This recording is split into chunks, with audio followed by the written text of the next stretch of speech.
Yes. Okay, let me open up the link. I hope everyone is doing well, keeping well. So I'm going to be reading from the Theragāthā, which, as Sil had explained, is from the Khuddaka Nikaya. And at the moment, we don't have a translation, I believe, by Bhikkhu Bodhi for the Theragāthā. So we're going to be using one by Bhikkhu Sujato, and I'm reading from the Sutta Central website where you can find it. It's in Khuddaka Nikaya, the book of the 20s, and this is 16.3, Telakāni.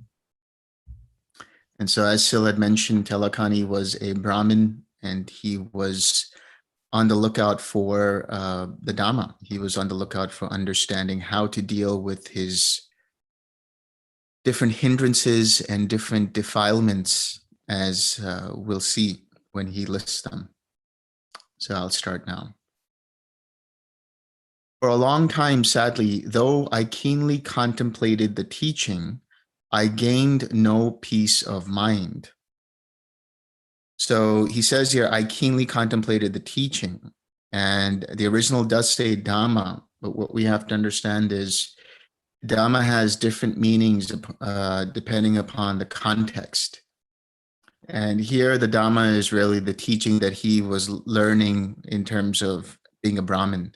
So it's quite possible that he was learning from the Upanishads, or he was learning from some kind of Vedic teaching that had to do with the understanding of, you know, the self or the soul and Brahman, or the substratum of creation. But according to him, he gained no peace of mind from that. And he says, so I ask this of ascetics and Brahmins, who has crossed over the world, whose attainment culminates in the deathless? Whose teaching do I accept to understand the highest goal? So it's interesting. He talks about the deathless. He talks about the highest goal. And one of the questions that always comes up is, how do these people know that there is a highest goal? And really, it's looking at the understanding that if a method, or if a teaching or a discourse or anything that you're reading or practicing still keeps you in the conditioned realm, then it is not said to be the highest. It is not the way leading to the deathless. In other words, for example, the Buddha himself, when he was the Bodhisattva, went to two teachers. He went to a teacher who taught him nothingness, and another teacher who showed him how to get into neither perception and non-perception. And both teachers were under the impression that what they had attained was the highest, but it wasn't. It was just still within conditioned reality. Whether it's the jhanas or the arupa jhanas, they are still conditioned. They still have causes and conditions that create the factors and the experiences within those jhanas. It's only after having let go of one's attachment to them, after having let go of one's identification with them, after having let go of wanting to push for a further experience, and rather just observing in that present moment what is arising, and if there are hindrances arising, to let them go using the 6R process. And by doing so, what happens is that the mind calms down further and deeper until you let go of all formations. You let go of the most subtlest formation, which is that formation of conceit, the formation of I am that leads to suffering. And when you let go of that, you experience the cessation of perception and feeling. And because you have let go using right effort, because you have let go using the Eightfold Path, that is to say, you have utilized the 6 R's, your mindfulness is sharp enough and deep enough and clear enough that when the mind comes back online, it's able to start to see the links of dependent origination. And having seen that, and having seen the impersonal nature of this whole process, the mind experiences contact with the nibana element, experiences tremendous relief, and experiences joy. And that is the highest, that is the ultimate bliss of nibana. And so, rightly so, this person, Telakāni, is saying that, Telakāni is saying that, he hasn't gotten there yet because he understands that there is still this experience of conditioned reality. He understands that there is still more work to be done. And there is an attainment that can culminate in the deathless, and that there is a higher goal than whatever he's been experiencing before. He continues on to say, I was hooked inside like a fish gulping bait, bound like the demon Vipachiti in Mahinda's trap. So it says demon here, but Vipachiti was actually, well, he is actually an asura. Vipachiti isn't a person, it's a designation of the leaders of the asuras, who are the rivals of the Tawatimsa devas.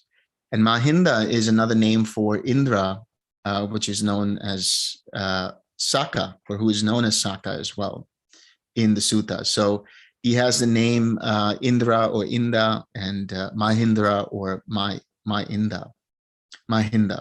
And Saka as well, while he is, so to speak, a person, or they are a person within the realm of the Tawatimsa heavens, it's still a designation. So in other words, once this Saka experiences final attainment, well, he'll experience the Anagami state and then Arahat state. He will dissolve from that realm, and there will be another being that will take that designation as Saka. Likewise, the same with Vipachiti. And the thing about Vipachiti and Saka is that both of them are rivals of, or leaders of rival factions, if you will. The Asuras are always trying to get the upper hand. The Asuras are trying to regain their position back in Tawatimsa. But Saka and his forces are always at battle, and they get very close and then they stop.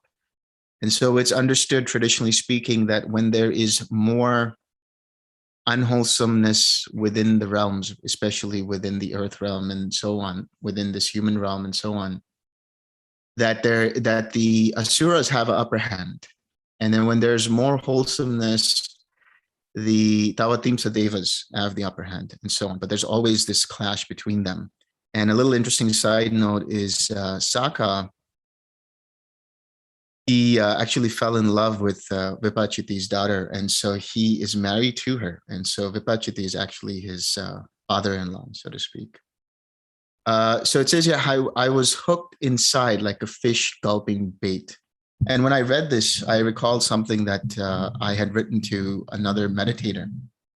And it was just this insight, or just this idea, this metaphor that arose. And this was the message that I wrote to them about it. I said, look at kama as a fish, or look at karma as a fish, and the 6 sense bases as hooks. Look at the formations as bait, and contact, the link of contact, as getting the hint of the bait, and feeling as smelling or sensing the bait. Craving, the link of craving, is getting hooked to the bait. And so a liberated fish sees the bait, but knows it not to be worth getting hooked to. It swims away without suffering, staying in the ocean of the unconditioned. So to break that down, when we say kama as a fish, really, this sense of being, it's nothing more than kama. The sense of I that you have, the sense of conceit that you have, that's all an effect of karma, because you continue to identify with situations, or people in general continue to identify with situations. There is still new karma being produced because of that. And so the fish here, being the being that is clinging to or identifying with the 6 sense bases and identifying with the 5 aggregates, is also karmic in nature. And as I said, the 6 sense bases themselves are hooks. As soon as you identify with the 6 sense bases, there are these formations that are the bait. And those formations when they are rooted and fettered by ignorance, fettered by craving, fettered by conceit, then they become bait. They are impure formations that are essentially influenced and conditioned by ignorance. And that ignorance is the ignorance of the Four Noble Truths. There's the intellectual ignorance of not knowing about the Four Noble Truths because you haven't been introduced to them. But there is then that ignorance which arises every time you have lack of mindfulness, every time you forget to 6R and take the feeling or the experience as being personal, as being permanent, and therefore worth holding on to. And every time you do that, that causes further craving. And that craving is getting hooked to the bait. And so then that bait continues on in the form of the formations. So specifically the mental formations, which give rise to the experience of feeling and perception. Formations, when they are pure, will still give rise to feeling and perception. But because they are no longer fettered by craving and hindered by ignorance, or fettered by conceit either, those formations will just give rise to a pure consciousness, a pure awareness of what's going on without identifying with the experience. And because the mind has become liberated and automatically able to discern and see for itself that the experience is impermanent and therefore not worth holding on to, and therefore impersonal. And when that happens, there is no new karma. There is no new being. There is no new renewal of being. So the whole point here is to identify any time or recognize any time that the mind starts to look at something as permanent and starts to grasp it as me, mine, or myself. If you can notice that and recognize it in 6R in that moment, then you are free of craving. The mind is free of craving in that moment. The mind is experiencing a mundane nibana in that moment. And therefore, then that fish is no longer hooked to the six sense bases and looking at the six sense bases as being anything more than just a set of impersonal, impermanent faculties for that experience to arise. So the contact that arises also can be fettered by craving. That contact can be fettered by ignorance and by conceit. Because when the formations are fettered, they will give rise to a specific kind of consciousness, an awareness. This consciousness is not some kind of ethereal consciousness, but we're talking essentially about cognition. That part of the mind that is able to become aware of something, aware of an experience, aware of the six sense bases, and aware of the feeling and perception. But if the formations are rooted in identification, if the formations are rooted in the unwholesome, in the akusala, then they will activate defiled consciousness. And what that means is there are up to 16 different kinds of defilements which can affect the way you perceive reality based on your previous set of choices. So for example, if you were jealous before and you acted from that jealousy and your intention was rooted in that jealousy, in the next moment, the consciousness that can arise can be tainted or tinted by that defilement of jealousy, stained by that defilement of jealousy. Likewise with the other 16 different defilements. Because of that, it then tints or it filters the contact that arises. And so the contact, as we understand it, is, for example, the contact between the I and the form. And the meeting of the two gives rise to the arising of I consciousness. So that consciousness that was activated by formations is the same consciousness that arises as a consequence of contact. But as we said, because that consciousness or that cognition has been tainted or tinted by that defilement, then even the contact that arises and the experience and the feeling is subject to being perceived in that way. So if you have loving kindness, if you have compassion, if you have joy, if you have equanimity, then any contact that arises is infused with that loving kindness or with that compassion or with that joy or with that equanimity.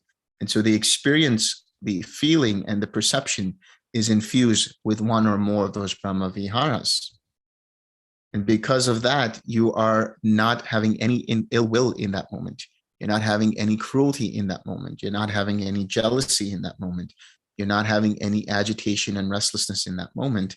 And so the mind is not prone towards craving. And because there is that joy, which brings about collectedness, which brings about that strong mindfulness, the mind is able to see that feeling and that experience, that perception of that experience as being impersonal and not taking it personal, and therefore not even having to let go of it because it's not holding on to anything. And since it's not holding on to anything, and because they don't have to let go of anything, there won't be any arising of any underlying tendency towards craving or aversion or whatever it might be, which then bridges the gap between feeling and craving. So this is one understanding of seeing how the mind works when it comes to formations, intention, contact, feeling, perception, and how that can give rise to craving anytime there is a identification or taking personal the experience, and anytime there is an I don't like it or I like it mindset. He continues and he says, dragging it along, I am not free from grief and lamentation. Obviously so, because if he has taken these things to be personally, and if he has taken these things to be myself, and then attaches craving to it or attaches aversion to it, then that will give rise to further clinging. And that clinging is the thinking about what's going on, the ideation process, that process that starts to create opinions and value judgments around what it is that is being experienced. So when one says, this is mine and I like it, this becomes my favorite, and then this becomes part of the identity and the set of habitual tendencies within the link of bhava, or being, or existence, however you want to call it.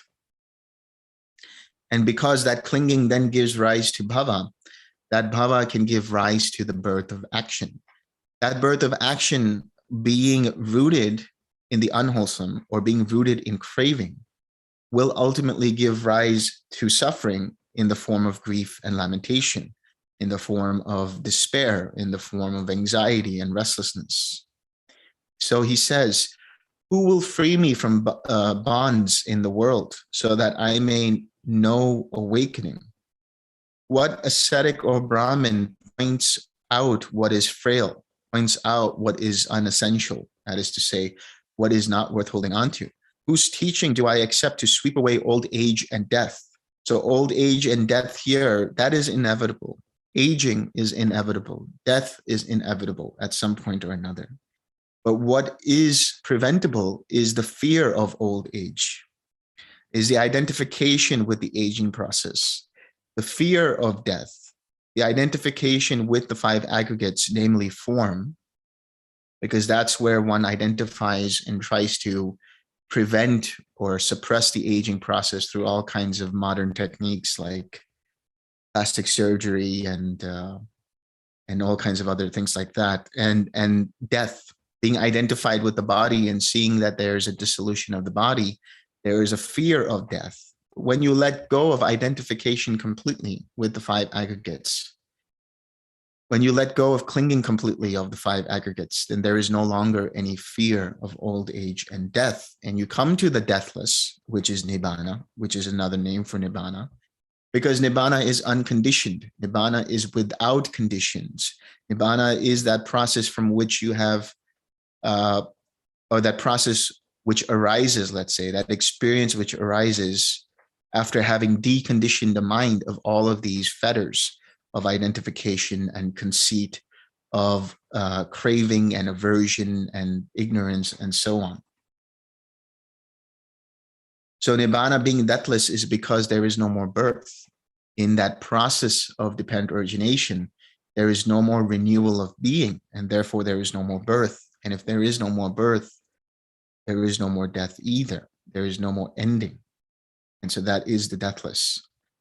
Tied up with uncertainty and doubt, secured by the power of pride, rigid as a mind beset by anger, the arrow of covetousness. So tied up with uncertainty and doubt. This is the uncertainty of life. It's the doubt of what practice am I doing? Is this leading me to nibana? Is this leading the mind further away from attachments, freeing it away from attachments? Or am I doing this correctly? Am I on the right track? Am I on the right path? All of these ideas and concepts stem from doubt. And if you can notice this doubt, and you can notice that when you use a 6R process, you let go of it, then you're already on the right path. Every time you use the 6R process, you are utilizing the Eightfold Path. Every time you are using the 6R process, you are understanding suffering. You are abandoning the craving or the hindrance that leads to that suffering. And you are experiencing the cessation of suffering or the cessation of that hindrance. And because of the fact that you're using the six R's or the Eightfold Path, you're cultivating the Fourth Noble Truth. Every time you use a 6R process, you are seeing in that moment the Four Noble Truths, and you're letting go and abandoning the craving, the conceit, the ignorance that leads you to suffering. So if you have a doubt in your mind and you recognize it and let go and 6R, then you're weakening that hindrance of doubt. And every time you weaken that hindrance of doubt, when it comes back, it won't be as powerful. It won't be as impactful. And you keep 6Ring until it completely fades away. Secured by the power of pride. This pride here is also known as atimana or even mana. And mana meaning conceit. That conceit is the sense of I am better than this person. I have the knowledge and vision of such and such, and therefore I am an advanced practitioner. Having the pride in that is different from celebrating that you have attained something. You can absolutely appreciate and be grateful for the attainments that you have, for the experiences you have.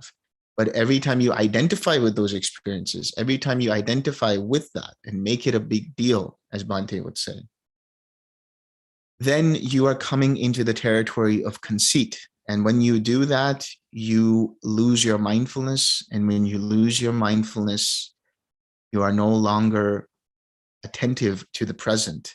And there is liable for that feeling to give rise to underlying tendencies, which can give rise to craving, clinging, and being. Rigid as a mind beset by anger. This rigidity, this is stubbornness. I know it all. I know exactly how to do this, and you can't tell me any better. This is the closed-mindedness of an individual who believes that they are on the right path, but are not open enough to see that perhaps they're making mistakes. And rigidity also comes in the form of trying to compare one practice with another. It might seem like the person is open-minded or has open-mindedness because they're looking at different kinds of practices and things like that. But really, when a person generally does that, they have a certain kind of agenda. They have a certain kind of intention. And that is to compare and use what practice they have learned before and compare it with how this practice is, and then seeing if it's better or worse. And that comes from rigidity. That comes from attachment to what you already know. When you do a retreat, when you come into the practice, when you sit down for meditation, whatever experiences you've had before, whatever attainments you've had before, don't let your mind become rigid. Don't let your mind become attached to those experiences, because then there's an expectation, there's an anticipation, and there's agitation, which leads to lack of mindfulness. If you start off with that open-mindedness, which is to say, let's just see what happens, and I don't care what happens in the meditation, you will get farther and deeper in your practice than ever before with that sort of an attitude of open-mindedness. Anger, as we understand, arises from that sense of self, arises from taking something personal. Anger arises because of the misperception of the idea of something not being fulfilled. Somebody takes a pleasant feeling as personal, and eventually or abruptly, let's say, that feeling goes away or something disrupts that experience. There's a tendency then to have aversion to that because now that pleasurable feeling has gone. And then some people beat themselves up for it or get angry at the cause of that disruption. And so that anger is is arising because that pleasurable feeling has been disrupted. That contentment has gone away. When you recognize this and you 6R it and you forgive that anger, essentially, whether it's anger at somebody else, anger towards what's not working out, anger towards yourself or towards the mind, if you forgive it and you use the 6Rs and you let it go, it will dissipate and you will regain your mindfulness and you'll regain that clear, calm mind with which then you can continue with your jhana practice. The arrow of covetousness, propelled by the bow of craving, is stuck in my twice 15 ribs. See how it stands in my breast, breaking my strong heart. The arrow of covetousness, that is another way of understanding wanting something or longing for something that you don't currently possess. Longing for something that you maybe had, but you no longer had. So this arises when in the practice, you have a jhanic state, you have a wonderful experience, you come out of it, you go into your next sitting, and it's not there anymore. And now you're craving for it. Now you're longing for it. You're coveting it. And in doing so, you're getting further away from that experience. If you have the attitude that every meditation will be different, every meditation session will be different, and let's just see what happens, then you won't have this covetousness. You won't have this expectation. You won't have any of this anticipation that agitates the mind. Propelled by the bow of craving. There you go, that craving that's there, the craving to be or the craving not to be. You have the sensual craving, the craving when you're meditating, you hear a sudden sound and then your mind goes towards it. And now your attention is scattered and you identify with that sound as a cause for the disturbance. And then you have craving in the form of aversion towards it. Or somebody's baking cookies and you smell the freshly baked cookies. And now you're thinking about that. Now you're thinking about when am I going to come out of the sit and when am I going to have that fresh piece of cookie or whatever it might be. That's also sensual craving. The craving to be or the craving not to be, this comes from bhavatana and vibhavatana. The craving to be in general is the sense of wanting to become. And this adds to the habitual tendencies in bhava. This adds to the cooking up of the identification process, which arises in that sense of self, which is basically fully formed. And then there is birth of action from there. And this craving to be is, I want to be a millionaire. I want to own so-and-so. I want to be a master meditator. I want to know how to get into cessation. There is a difference here. There is chanda, which is a wholesome intention, a wholesome cultivated intention to uplift the mind that motivates the mind in the correct way. But after having had that cultivated intention, after having had that chanda, if you identify with it and you say, I have to do this, I should do this, and then there is the stirring of craving around that, then that is where the craving to be happens. The craving not to be is when you become agitated because you are in a certain jhana and you don't want to be here and you want to go forward. That's also craving to be. You are wanting to move forward is the craving to be. The craving not to be, as I said, is when you are in a jhana and you don't want to be there, or there are a lot of hindrances and you're no longer in jhana and you don't like being with doubt. You don't like being with the restlessness, causing further doubt, causing further restlessness. This craving not to be will just give rise to further craving not to be if acted upon. And how is it acted upon? Whenever you struggle with the doubt, whenever you struggle with the restlessness, whenever you struggle with the experience of that hindrance, whatever it might be, and whenever you take it personal and don't want it in that moment, you have craving not to be. Every time you have craving not to be and you act on it, it will only cause further vibhavatana. It will only cause further craving craving for not wanting something or craving for not being something. But if you're able to just recognize with mindfulness that here is a hindrance, that's okay. So you're having some equanimity there, using the recognized step, releasing your awareness from it, relaxing your mind and body because of the disturbance from that craving, re-smiling to uplift the mind and having an uplifted mind with that smiling.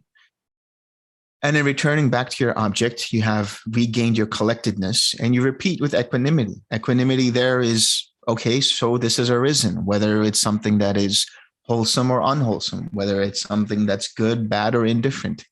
This is the reality of the situation. This is part of Yata Bhuta Dasanam, that is to say, seeing reality as it is, without becoming affected by it, without identifying with it, without personalizing it, without having any sense of I don't like it or I like it.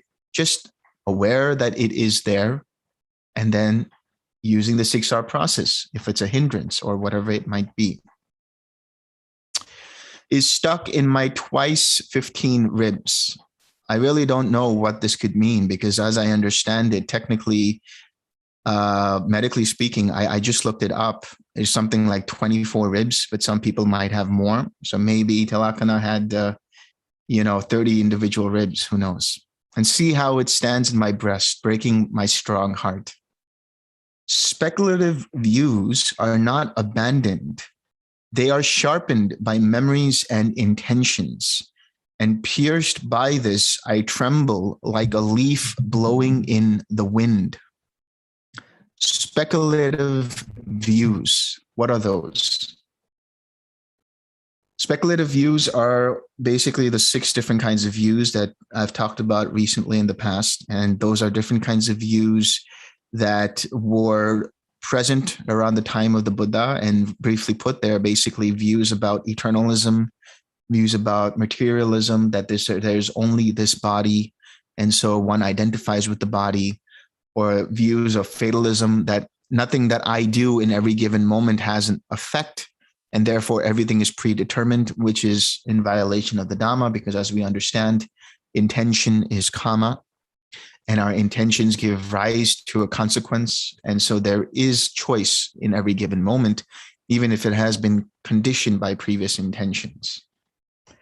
Then there is that sense of, well, let me go back. So you have materialism, which is identifying with the body. You have predeterminism, which is saying that we don't have choice in any moment. You have eternalism, which says there is a soul, or any of the 5 aggregates are somehow permanent. And so that is already understood to be misconceived and misguided, because we understand form to be impermanent. We understand feeling to be impermanent. We understand perception to be impermanent. We understand our intentions and consciousness to be impermanent. Then there is the view of the Jains or the Nigantas, who said that in order to purify karma, you need to be able to do some kind of ascetic process. And that's how you let go of old karma. That's how you let go of unwholesome karma. And that, more specifically, whether you intended something or not, that still is karma. And that's a wrong view, because that leads to identifying with the intentions and identifying with other consequences and identifying with all actions, intended or unintended. And that creates a lot of agitation in the mind. And then finally, there is the skeptical view, that I believe in the Buddha or I don't believe in the Buddha. I believe in the Dhamma or I don't believe in the Dhamma. I believe in right view or I don't believe in right view. And it's just basically, they call them eel wrigglers. So this kind of view holder has a lot of tension in the mind, because they aren't coming to any kind of conclusion within the process of understanding the Dhamma. They're just always skeptical, and that hinders them from attaining the path and understanding and finally experiencing nibana. I feel like I'm missing one. Let me just make sure I got it right. So we have, oh yes, amoralism. That's the one I forgot. Amoralism. So amoralism basically says, there is no ethics, there's no consequences to being moral or immoral. It has no difference. But again, this is in violation of the understanding of the Dhamma, because we know that when you have unwholesome mindsets, you get unwholesome intentions. Those can give rise to unwholesome thoughts and unwholesome actions, verbally and physically as well. Likewise, if you have wholesome intentions, if you maintain the precepts, you immediately see a clearer mind. You have a determination for getting deeper in meditation. There have been examples of people who break precepts and then they're unable to meditate even 20 minutes or 30 minutes. As soon as they retake the precepts, as soon as they make the determination to be wholesome and moral and ethical, their mindset changes and shifts, and their mind becomes clearer, and they're able to again meditate for 2, 3, 4 hours. So there is a direct understanding and experience of seeing that being moral has consequences and has uplifting and wholesome consequences. And so it says here, they are sharpened by memories and intentions. So just so you know, speculative views also have to do with, is the universe permanent or impermanent? Where does the Buddha go after the dissolution of the 5 aggregates? Is there a self or isn't there a self? All things related to the imponderables and the 62 different types of views that can be seen in Digha Nikaya number 1, the Brahmajala Sutta. And it says here, they're sharpened by memories and intentions. How is that the case? It's because your memories, if you identify with those memories, you personalize or take personal those memories, then the concepts related and rooted in those memories will add to the views. So this is going back to what one was saying in terms of intentions and memories. If you continue to compare this practice with an old practice, or you continue to have that as a litmus test and then use that as a foundation for trying to figure out what this practice is, that is to say the twin practice, then you're only further speculating. Then you're further adding to the doubt. You're further adding to the agitation. And so these memories or these ideas, these concepts that you have to let them go. Have that open-mindedness, the beginner's mind, as they say.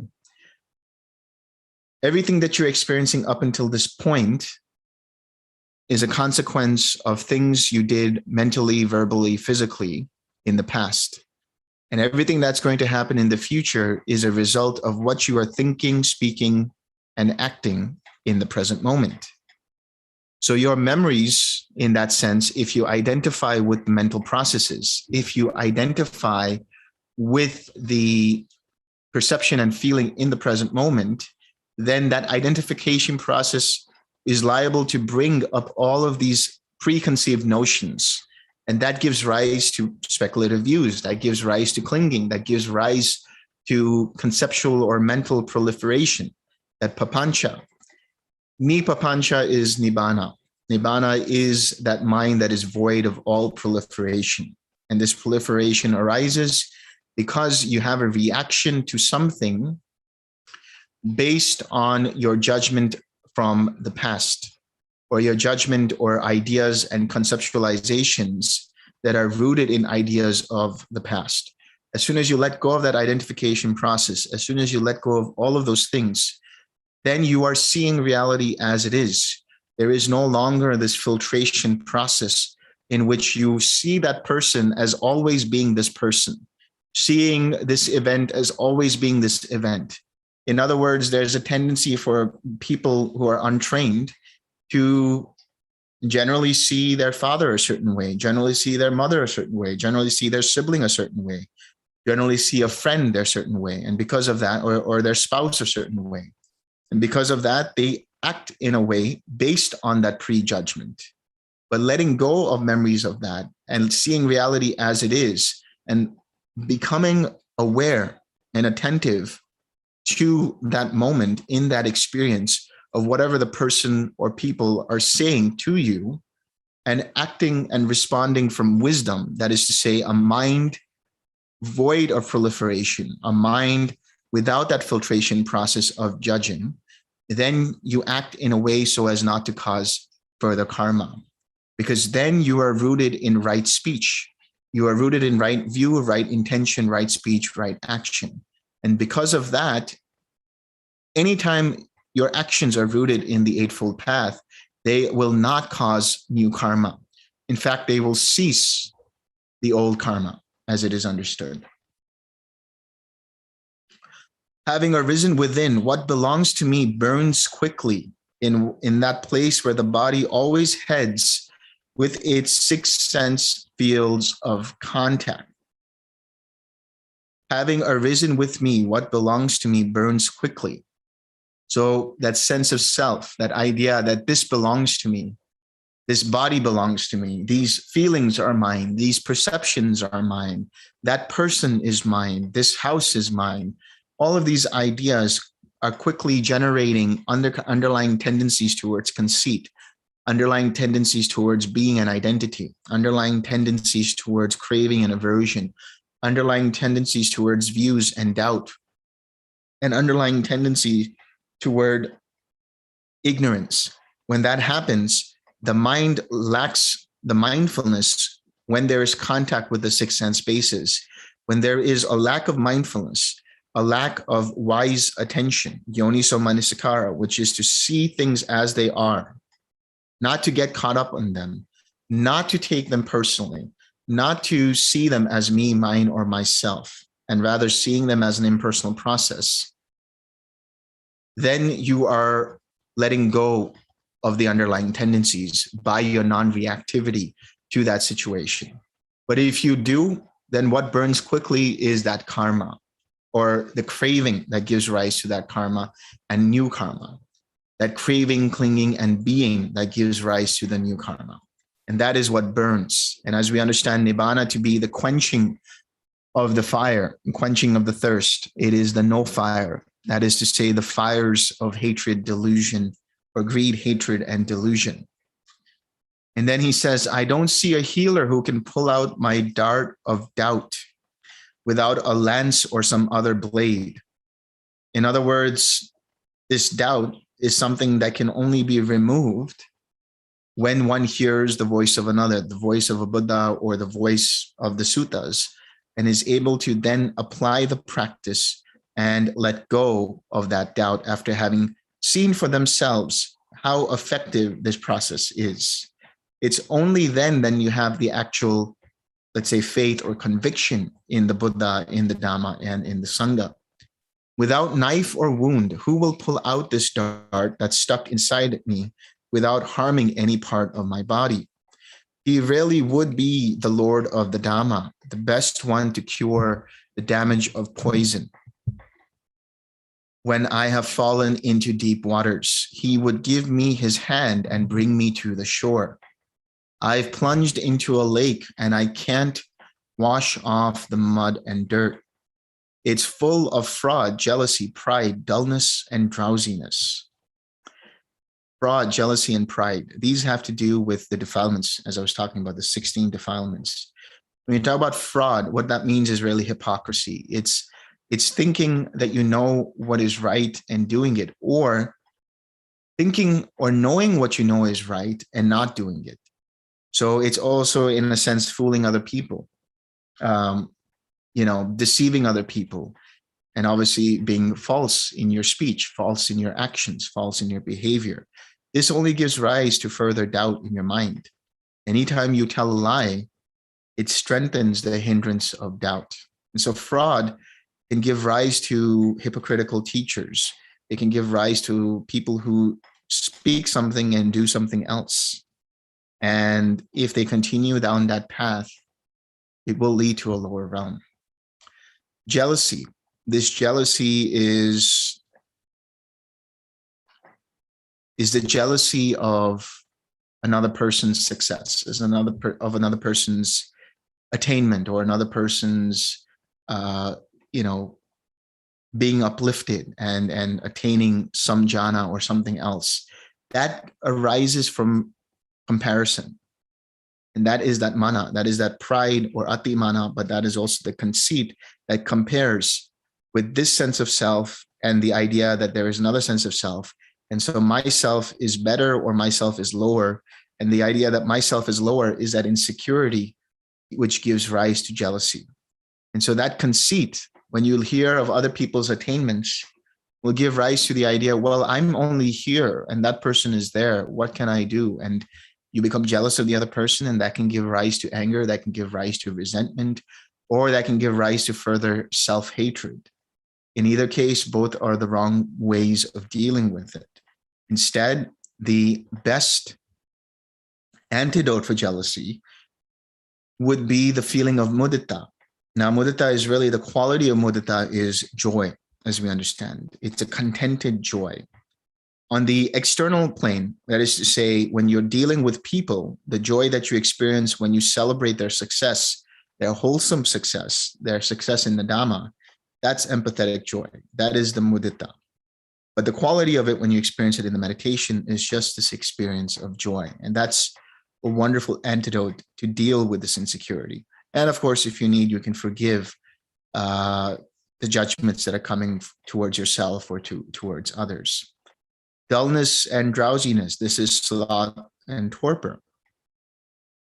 Sloth and torpor comes when there is a lack of mindfulness. Suddenly, well, first the mind is on its object of meditation, and then suddenly it starts to veer off and becomes disinterested with its object of meditation. And then you'll notice when you are in sloth and torpor, all of these background thoughts are there. You're not really sure what those thoughts are. It's very hazy, it's very unclear. And sometimes it might lead to sleepiness where the mind becomes sleepy, or it might lead to dullness where the mind just doesn't have enough interest. There's a level of boredom, or there's just a level of apathy. The mind is just not clear and bright. And the way to deal with that is to use the enlightenment factors of joy, and to use the enlightenment factors of collectedness. Collect the mind by using some kind of interest, some kind of enthusiasm, so using some kind of effort to bring up that enthusiasm. So put a little bit more attention on your object of meditation and let that mindfulness then rest on the object and collect itself around it. This is the way to deal with dullness and drowsiness. Like a thundercloud of restlessness, like a rain cloud of feathers, lustful thoughts are winds that sweep off a person with bad views. A thundercloud of restlessness. This is another hindrance. Restlessness comes in the form of anxiety, agitation, remorse, regret, all kinds of things like that. And this arises because at some point you broke a precept and you have remorse for it. Or at some point you're thinking about something and you're identifying with the situation, if it's particularly unwholesome or particularly painful, and you start to build around it, and that causes anxiety, that causes agitation. Every time there is an identification process, there is restlessness.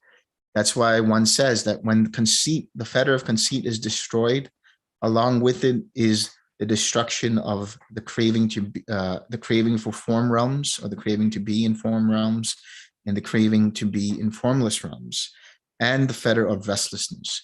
Because these three rest on or depend upon the fetter of conceit, because there is in that conceit that sense of self, that sense of I am, that sense of identifying and taking things personal.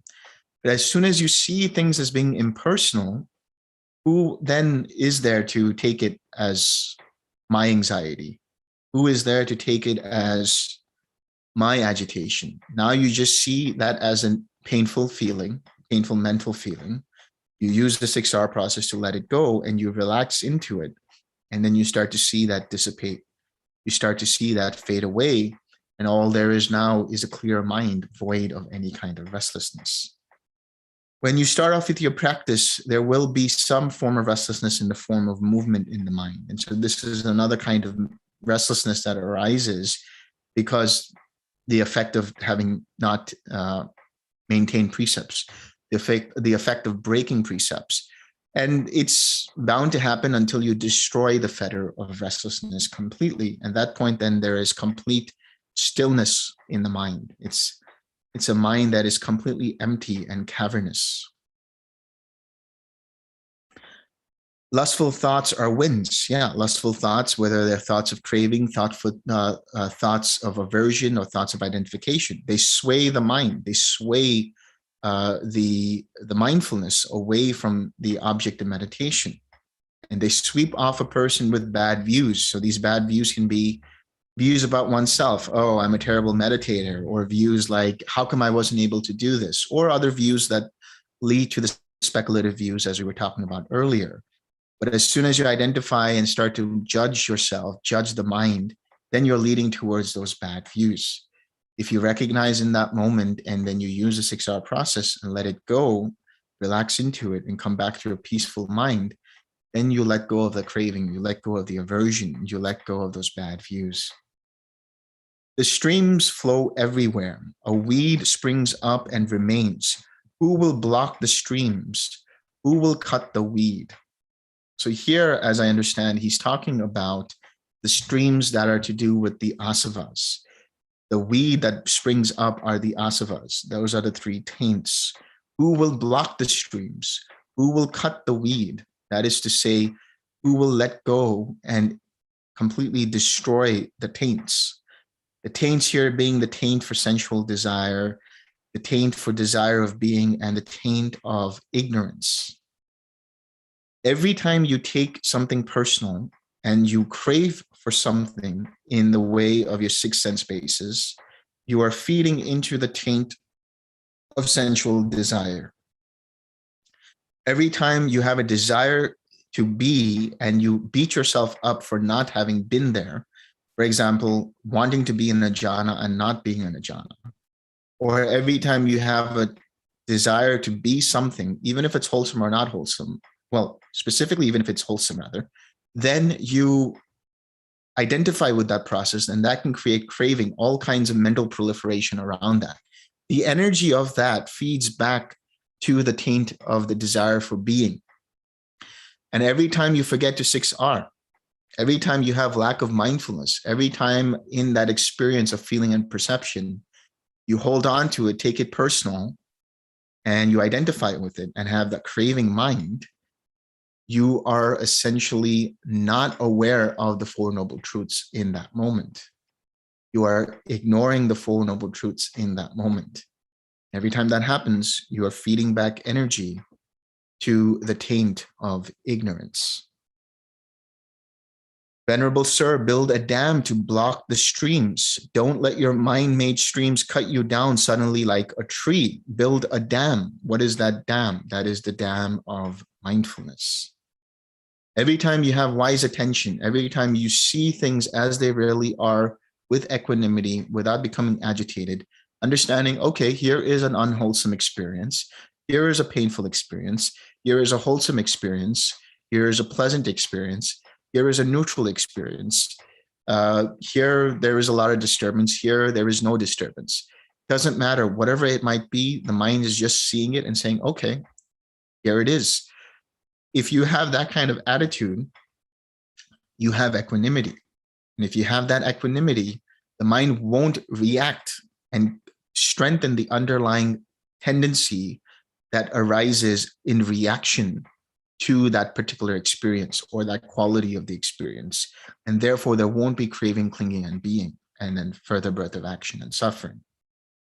So if you have non-reaction to it, or if you notice that there is a reaction to it rooted in craving, rooted in ignorance, rooted in identification, but you use the 6 R's to regain your mindfulness and cut off the streams of the taints, cut off the streams of the asavas by building that dam of wise attention, by building that dam of mindfulness, then that stream won't further create the underlying tendencies, won't further give rise to craving or clinging or being, and so on.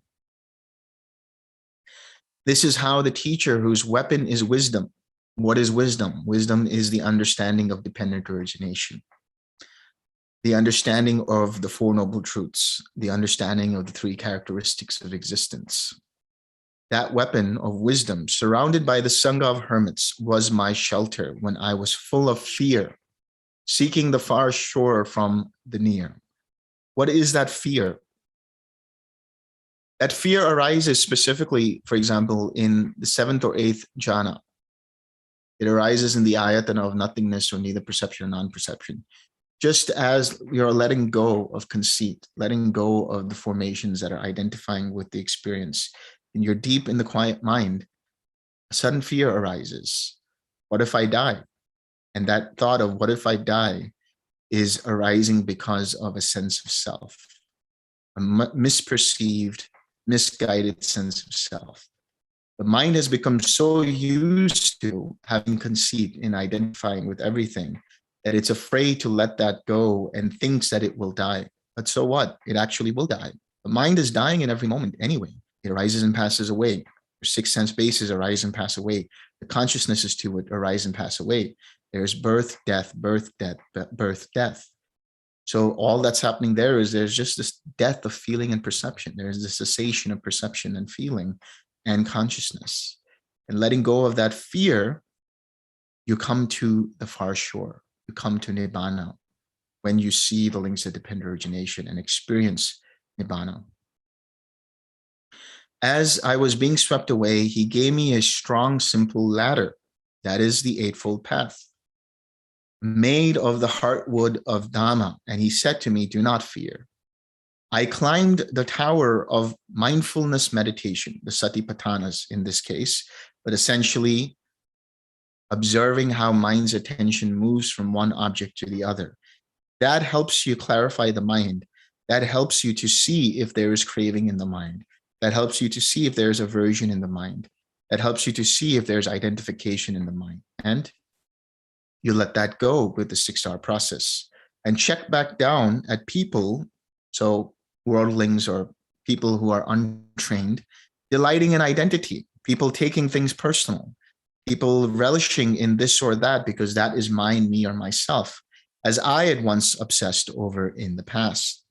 When I saw the path, as I was embarking on the ship, without fixating on the self, I saw the supreme landing place.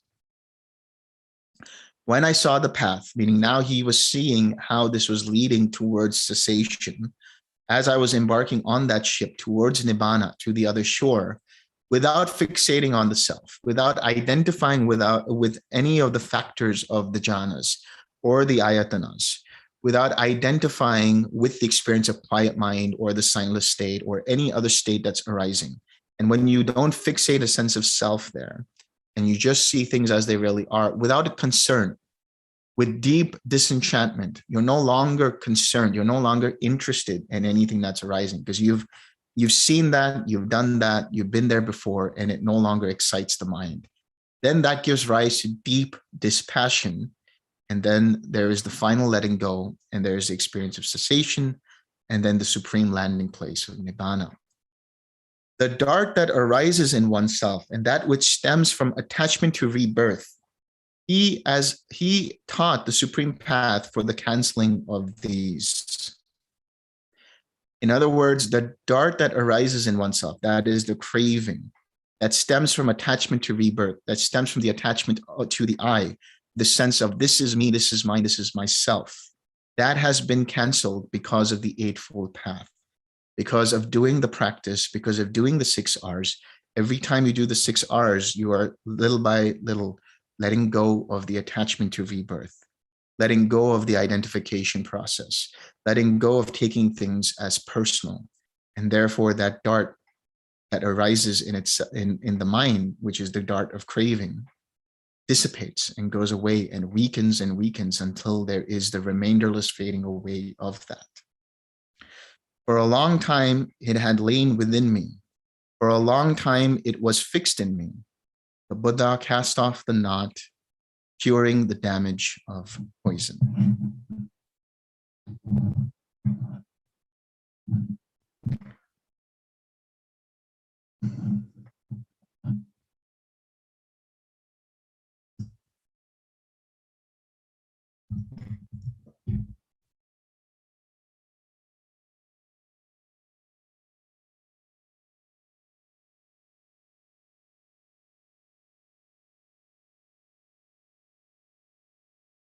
Any questions?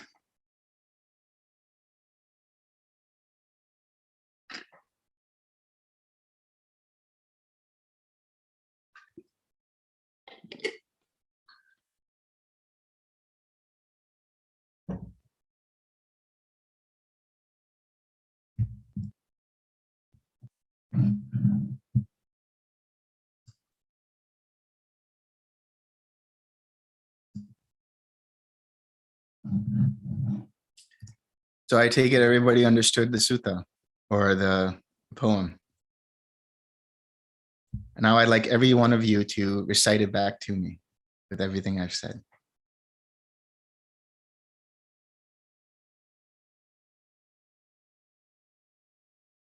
Or any comments, any remarks?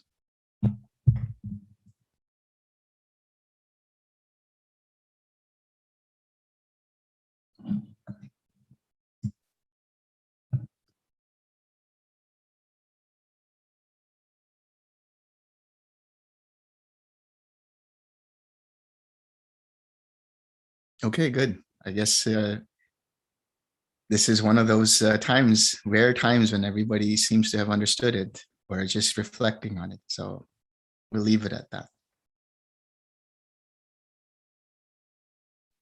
Share some merit.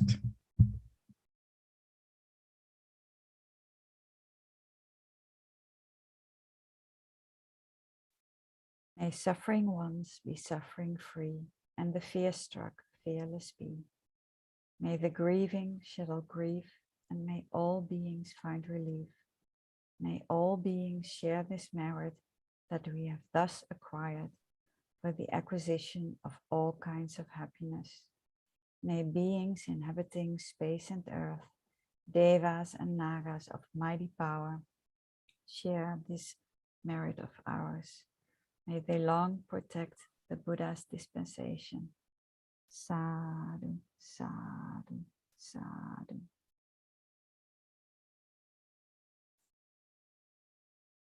Thank you very much, Delson. Thank you, Delson. Thank you very much, Delson. It's wonderful. I have to re-listen to a couple of times to sink in. That's why I don't have any questions.